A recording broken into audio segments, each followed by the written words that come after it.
ชุดเกราะไอรอนแมนกันไม่ได้จริงๆในหนังไอรอนแมนเราจะเคยเห็นฉากที่เขาโดนรถถังยิงตกแต่กลับไม่เป็นอะไรเลยเขายังรอดชีวิตและสู้ต่อได้แต่ในโลกความเป็นจริงและกฎทางฟิสิกส์โทนี่สตาร์กน่าจะได้รับบาดเจ็บสาหัสหรือเสียชีวิตไปแล้วปัญหาไม่ได้อยู่ที่ชุดเกราะไอรอนแมนนั้นเปราะบางแต่อยู่ที่มันแข็งเกินไปต่างหากชุดเกราะไอรอนแมนที่เขาสวมใส่ส่วนใหญ่ทำมาจากไทเทเนียมผสมทองคำโกลด์ไทเทเนียมอลลอยและเขามักจะได้รับการโจมตีทางกายภาพโดยตรงอยู่เสมอเช่นรถถังยิงโดนตีด้วยค้อนทอหรือตกจากที่สูงในทางวัสดุศาสตร์โลหะที่ผสมไทเทเนียมทองคำมันจะมีคุณสมบัติที่แข็งแกร่งมากมันไม่บุบหรือยุบตัวได้ง่ายพอจะดูดซับแรงกระแทกอย่างมีประสิทธิภาพลองนึกถึงเวลาที่รถชนกันหน้ารถจะยุบตัวเพื่อดูดซับแรงกระแทกสิ่งนั้นคือความตั้งใจตั้งแต่การออกแบบตามหลักวิศวกรรมความปลอดภัยไม่ใช่การลดต้นทุนแต่เกราะไอรอนแมนดูดซับแรงกระแทกได้ไม่ดีพอพลังงานจนจำนวนมากจากกระสุนรถถังหรือการโจมตีทางกายภาพที่รุนแรงมากจะถูกส่งผ่านเข้าสู่ร่างกายโทนี่ได้อยู่ดี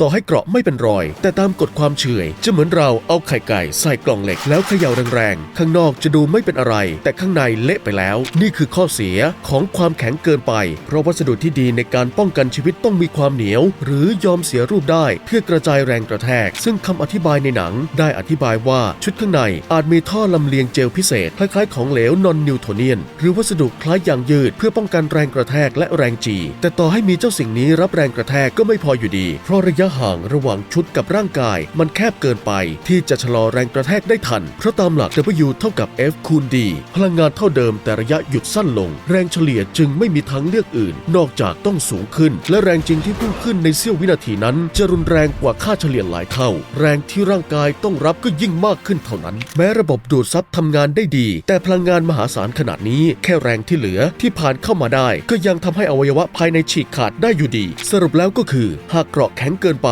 โดยขาดระบบดูดซับที่เพียงพอยิ่งแข็งเท่าไหร่ก็ยิ่งดูดซับแรงกระแทกได้น้อยและข้างในก็บาดเจ็บได้มากขึ้นอยู่ดี